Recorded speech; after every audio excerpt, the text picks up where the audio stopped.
guilt and anxiety and shame and those sorts of emotions which are unpleasant also simultaneously signal the presence of a problem.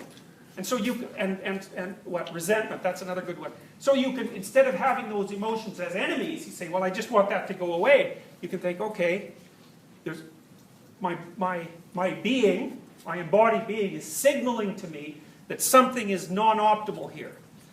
And then it's not an enemy, it's because it's something that's trying to improve, say, the quality of your present experience and your future experience. And if you don't push that aside or pretend it's not happening, or assume instantaneously that it's the fault of the environment or the person that you're talking to, then that can be incredibly instructive. Negative emotion is incredibly instructive.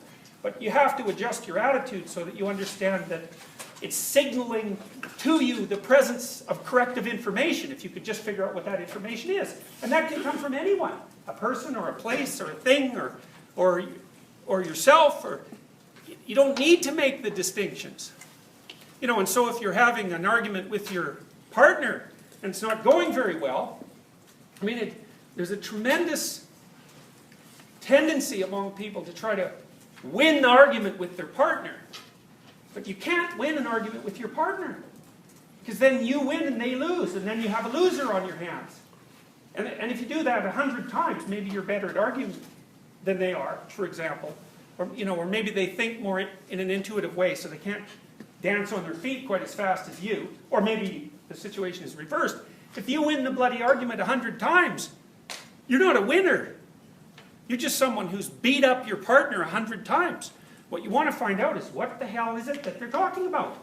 And sometimes that takes a tremendous amount of patience, and they should be doing the same thing to you, because very frequently the things that people are arguing about are only the tiny, it's like the snow on the surface of a glacier. The real argument is deep, deep, deep underneath, and unless you listen intently and for a long period of time, you'll never figure out what it is you're arguing about.